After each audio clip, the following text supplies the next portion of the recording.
glad to tell you about this company. It's a new company, and I think those that invest now will do really, really well. This project, though, Nikolai, brings me full circle in many ways.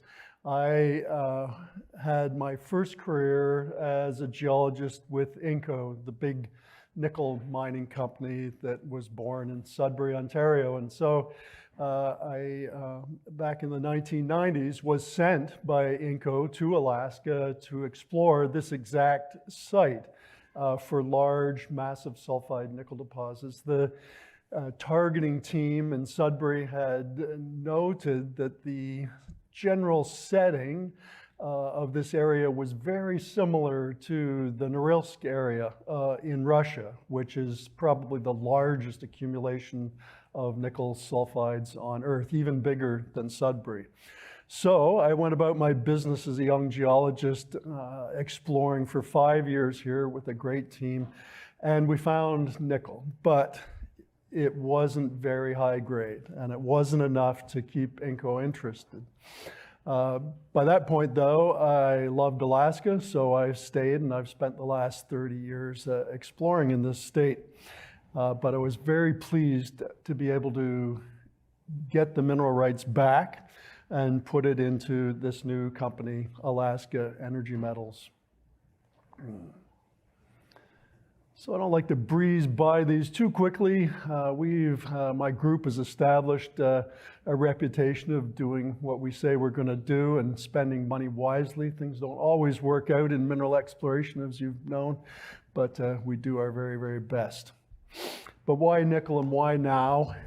Nickel's main use has always been stainless steel. Alloy a bit of nickel with iron, and it prevents it from rusting, and it's ubiquitous from sinks and appliances to pipes. It's all over the world. So that's the floor on nickel demand. But now there's a new use for nickel, and it's electric vehicle batteries. And in fact, in the average vehicle, there's 29 kilograms of nickel. And so you can imagine then that the demand for this very special metal is increasing very rapidly.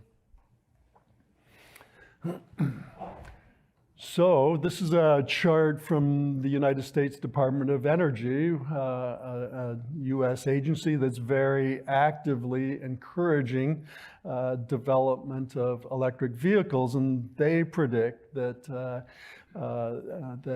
nickel and lithium will become quite critical in terms of risk of supply. And I think that's true, although I think nickel is going to be more critical even than lithium. I think the mineral exploration industry is doing a great job of finding lithium, and I think we're up to the challenge to get all the lithium we need for electric vehicles. But nickel is a metal that's really quite hard to find, especially in rich concentrations like the ores at Sudbury or Voisey's Bay or Norilsk. These deposits are really, really rare and difficult to find. So I think nickel will be an exceptionally in-demand metal. So on this slide, the yellow band represents a zone of sulfide mineralization in the ground. This is a map view looking down. And in 1997, I drilled some of these historical drill holes that are shown as the black dots. And after my 5 years of work in the 90s, others came along and drilled more holes. You can see the scale. That's 7 or 8 kilometers across, and the zone keeps going well off the map. It's probably a 10 or 11 kilometer long zone of mineralization. And the interesting thing about it is it's amazingly homogeneous and continuous. Every hole that pierced this zone historically got almost exactly the same grade, which is around 0.35% nickel equivalent. So that's nickel plus the value of copper, cobalt, platinum, palladium, and even a little bit of gold. So not high grade, but very large, continuous, homogeneous mineralized zone. I can't call it a deposit today, but we've just finished the first round of drilling, drilled the holes shown in blue, and we'll drill next year at least the ones shown in yellow. And if this historical grade holds up, we can roughly estimate that we will have more than 2 billion pounds of nickel in the ground with the other metals to go with it, which would be approaching $40 billion worth of in situ metal value.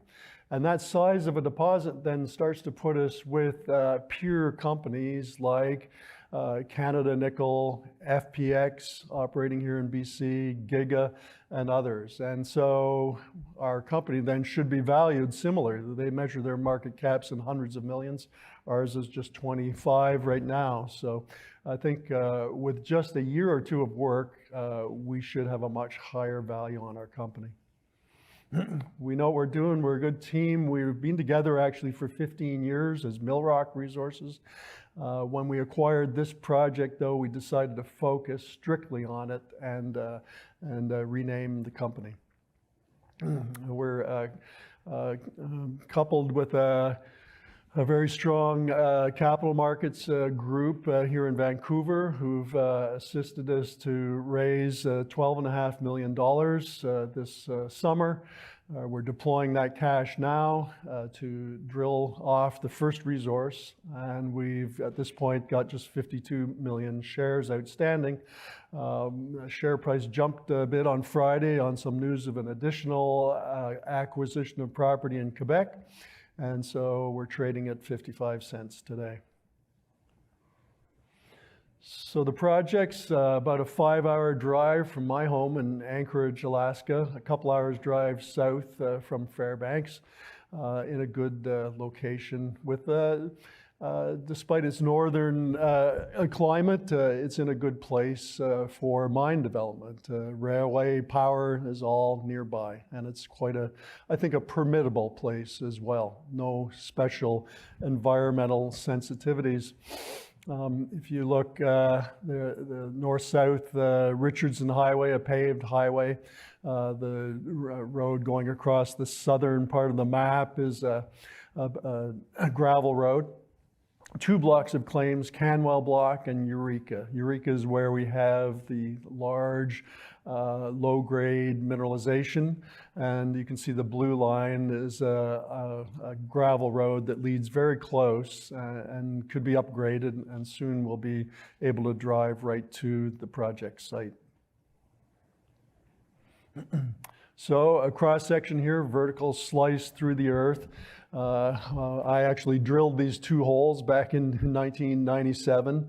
Honestly, at the time, they were a disappointment because we were looking for rich, massive sulfides. But what we intersected was disseminated sulfides. Very interesting, but not of a concentration of interest in the 1990s, but today, perhaps an ore body. So the central zone is higher grade, around 0.42% nickel equivalent within an envelope that's around 0.32, comes right to surface, and the entire zone on this section is 275 meters true thickness. So you can imagine this zone, as I say, is very homogeneous. It's up to 12 kilometers long and several hundred meters thick. So you can imagine that we're going to add tonnage here very, very quickly. This is what it looks like. It's a dark, fine-grained rock, geologists call peridotite, with sprinkles of disseminated iron, nickel, and copper sulfides, with a little bit of platinum, palladium, and gold also associated. And you can imagine, since the concentration is not all that high, that the recovery of the valuable metals is going to be extremely important to the economics. And so we'll begin those studies this fall, but we've done enough to know that most of the nickel is in the form of the sulfide mineral called pentlandite. And that's good news because pentlandite can be readily recovered by standard milling methods. Some of the nickel is in the form of a simple nickel iron alloy, and that's also good news because it's readily recoverable.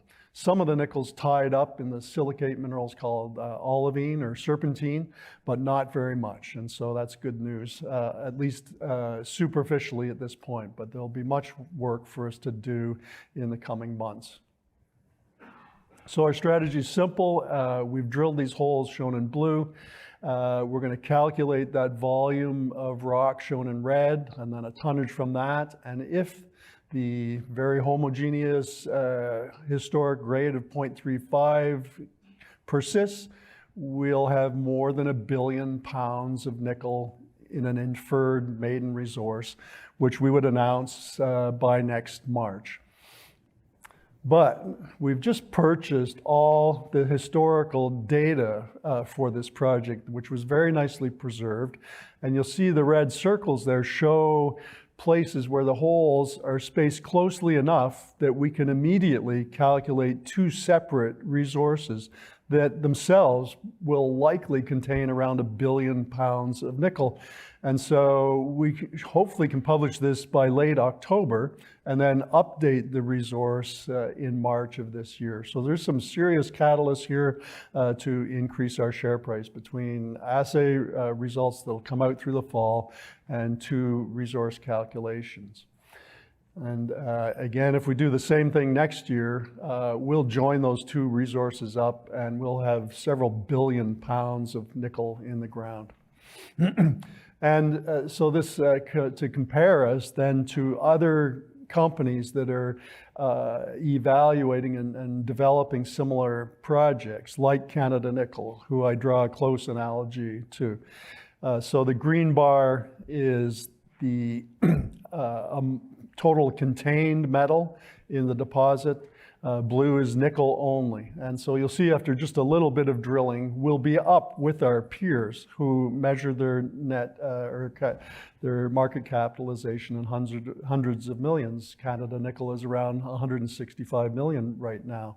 And I think we'll be able to catch up to them really soon. And for me, it's been gratifying to see Anglo-American come in on that project, an endorsement, not just of the project and the company, but of the overall notion that our industry will be mining deposits that are around 0.25% nickel. The black dot on this graph is the concentration or grade of these deposits. And I think of Nikolai as not being very high grade, but it's higher grade than a lot of our peers. And I think we have the potential to be a much, much larger deposit. So I think the value of our company will quickly move ahead.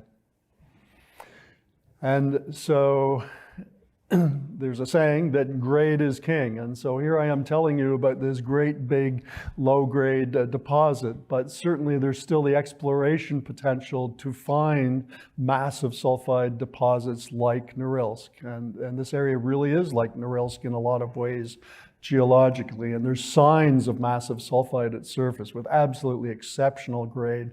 And so we'll be exploring these various prospects that are right at surface. We've done that this summer and we'll drill them next summer. So we're going to build out the value of our company with the low grade, but be looking for the high grade at the same time. And we've just finished drilling. The snow started coming down, and we're pulling the drill out as we speak, and we'll be calculating our resource in the fall. Thanks.